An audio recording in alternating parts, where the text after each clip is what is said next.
Bonjour, Jean-René Maurice, directeur de l'Histoire.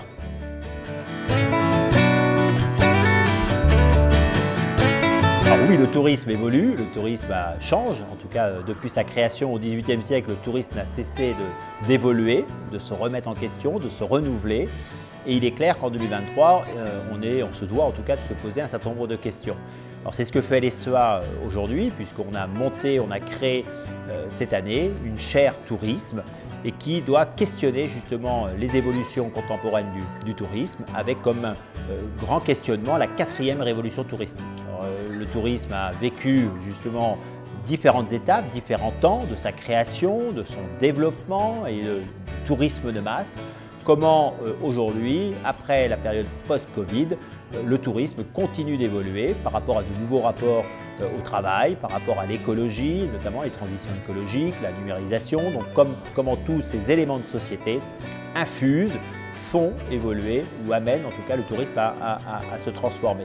Donc cette chaire est aujourd'hui pilotée par Philippe Viollier, en collaboration notamment par l'ESTOA et les éditions Espace avec Jean-Baptiste Tréboul. Et donc l'idée c'est de pouvoir rencontrer un certain nombre de grandes personnalités du tourisme ou dirigeants du tourisme pour pouvoir questionner avec eux, évoluer avec eux sur ces grandes tendances contemporaines du tourisme. Cette chaire veut se positionner comme un think tank du tourisme et qui associe la recherche, les enseignants-chercheurs de l'Histoire, les professionnels notamment intervenant à l'Histoire, les PAST, les professeurs associés et les grands dirigeants à l'échelle France pour pouvoir réfléchir ensemble à ces évolutions contemporaines.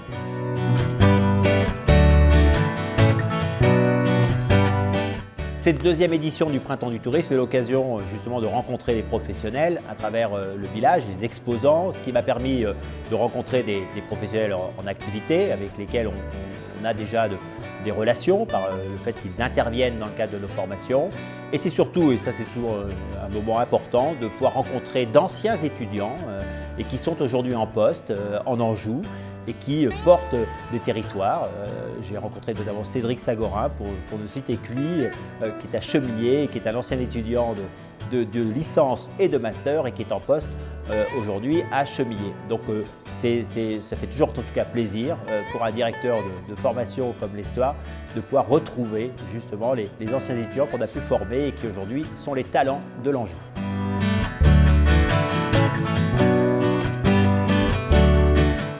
Que retenir de cette journée? Que de bonnes choses. D'abord des contacts, des relations. L'idée, ce que je retiens surtout de cette journée, de cette deuxième édition du Printemps du Tourisme, c'est le fait que Anjou Tourisme et l'Histoire se sont unis justement pour pouvoir porter cette journée professionnelle. L'année passée, nous étions partenaires, c'est Anjou Tourisme qui avait porté cette première édition. On a souhaité pour cette deuxième édition d'y aller ensemble, de co-construire en tout cas cette journée, avec l'idée que seul on va plus vite, effectivement, mais ensemble on va plus loin. Donc c'est en tout cas l'adage que je retiens de ce partenariat pour le Printemps du Tourisme, c'est d'aller en tout cas de co-construire ensemble dans l'intérêt des territoires, dans l'intérêt du monde professionnel et nous, universitaires, par rapport à nos intérêts de formation et de recherche.